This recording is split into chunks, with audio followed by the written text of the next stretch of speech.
sort of woman who ventures where angels fear to tread. So I'm going to tell you a story about myself. A true story about a time I ventured into territory that no angel in her right mind would have gone. The year was 1972, way back. I was working at the New York Times and an editor asked me to write a story about escort services. Now, escort services today are ubiquitous, but back then they were the subject of quite a bit of controversy and curiosity. I mean, were they legit or were they just a cover for hanky-panky? My mission, find out. I called this rent-a-girl service in Manhattan and talked to the owner. We'll call him Bruno. And Bruno told me how it was set up and that it was perfectly legitimate, that they just provide attractive women for businessmen who happen to be coming to town, say for a convention. And he said, we tell them, hands off, do not touch the merchandise. And I said, And he said, listen, tell you what, why don't you come to one of our parties, our get acquainted parties? I came. It was a large kind of dark room, and it had a beautiful buffet with roast beef, pork, ham, fruits, just good, with women draped around the table as standing up, and men who, looked like bankers, stockbrokers, insurance salesmen. And then in the corner there were these greasy looking guys, shadowy figures, but they didn't enter into the negotiations that were going on. Well, I asked questions and didn't get much info, although one of these rent-a-girls sounded like someone out of the Salvation Army. Oh, these men are so lonely. We sit with them. We listen to their stories. At home, I went over my notes and I thought, this calls for an undercover operation. So I dialed my friend Carol. Now, Carol was a model in college and she was still stunning. Also, she was open to adventure and I could talk her into things.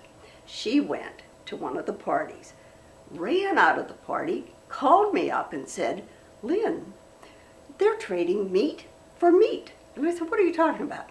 And she said, you remember the buffet table? I said, oh, that roast beef was delicious. She said, well, it's supplied by some mafioso who have an interest in a meat packing plant in Red Hook. So they provide the buffet and they get free access to the girls. The next morning, I called Bruno and I confronted him. Bruno poo-pooed the idea. Urban legend. It's started by our competitors. Tell you what I'm going to do. I'll fix you up with one of our clients, and then you'll see how it works. So I said, okay. The morning of my date, I looked at myself in the mirror and thought, ew, I look like a reporter. Nobody's going to call me a bodacious babe. Frizzy hair, flat chest. The eyes weren't bad, but they didn't have that come-hither look. So I thought, I must worship at a center of beauty, Bloomingdale's. Ran down to Bloomingdale's, headed for the bra department, infrastructure. I had to be cantilevered, shall we say. I channeled the words of my sainted mother. What God has forgotten, we must stuff with cotton. Then I went and got a slinky dress, very deep in front, and on the way out, I purchased a pair of heavy-duty false eyelashes. The sales clerk put them on me with this paste, that one miss, and I could have had my eyeballs, glued to, but it worked. The only thing was, it was like having Venetian blinds on your eyes, up and down and up and down. No matter. Got home, looked at myself in the mirror, and thought, did my hair up in these mushroom curls and then sprayed them till they were like cement, high hooker. Then I stood back, I looked at myself and thought, I make a pretty good floozy. But that night, before my date, I had a meeting of my consciousness raising group. Definition: consciousness raising isn't when you go out and you get plastered and the next morning you're just trying to be conscious.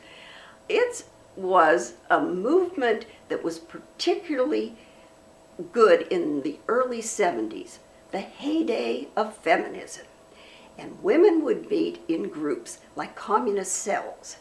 And for example, I didn't know any of the women who would be at my group. We came together, we were honest, we opened up about how we had been had in the battle of the sexes.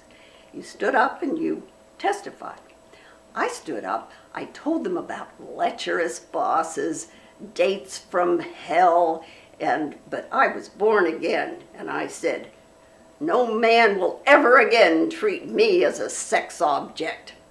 Looked around, their eyeballs were widened, their jaws were dropped, and then I realized, oh, it's the outfit. But no time to explain, because I had to hot-foot it to the plaza for my date.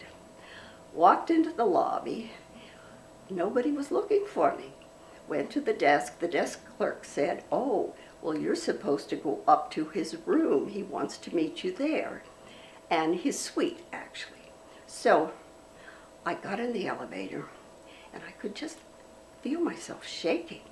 And then when I got up to that floor, and I'm walking down the corridor, I thought, this is New York in the early 70s, when it was called the Bad Apple. You had violence, you had thievery everywhere, you had third-rate graffiti. It was not the way it is today.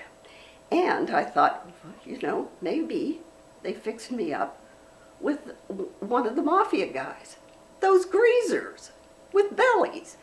And if I say no to his overtures, then I could end up swimming with the fishes, with my feet encased in cement, with my pricey slingback shoes. I didn't want that. But, I didn't run. I knocked on the door. It opened. There was a man who was a dreamboat. Sophisticated, just a little silver hair, and so handsome, but he wasn't giving out narcissistic vibes. Like Richard Gere in Pretty Woman. It was just marvelous. I went in, he said, would you like a drink? We sat on the couch and talked, and it was obvious. There was just instant chemistry between the two of us. Then we went down to dinner. We talked about theater and music and where we like to travel. And I thought, oh, this is a dream date. And then we had our dessert, and after Roger had his last bite, he sat back in his chair and he looked at me with a serious face, and I thought, oh no. Now he's going to get down to brass tacks. He's going to proposition me. He said, what's a nice woman like you doing in a business like this? I shot back, what's a nice guy like you using the services of a business like this? Then he explained to me that he was a venture capitalist from Atlanta, and he was up because he was thinking of buying this New York business, and then he would expand it as a franchise around the country. But he told Bruno, I'm not interested, if there's any hanky-panky. I want a totally legit company. And Bruno said, oh, no problem. I'll fix you up with one of our rent-a-girls, and you'll see. I was the rent-a-girl. And then I explained to Roger that I was a reporter, and we laughed, real belly laughs. Then got up, he took me by my hand, and we walked out of the plaza, down the steps, and where they have the line of cabs, and he stopped for a minute, and he took me in his arms, and he kissed me. Just a wonderful, wet, long kiss. Oh, it was so romantic. So I kissed him back. And that was that. I turned in my story. It was published. I never heard from the Rent-A-Girl people. Roger called them and said he wasn't interested in the business. We had a couple phone calls back and forth, but neither one of us wanted to prolong it because it was so perfect. You know, it was one of those moments in life you just want to put under glass. An enchanted evening. Takeaway: if somebody fixes you up with a blind date, go.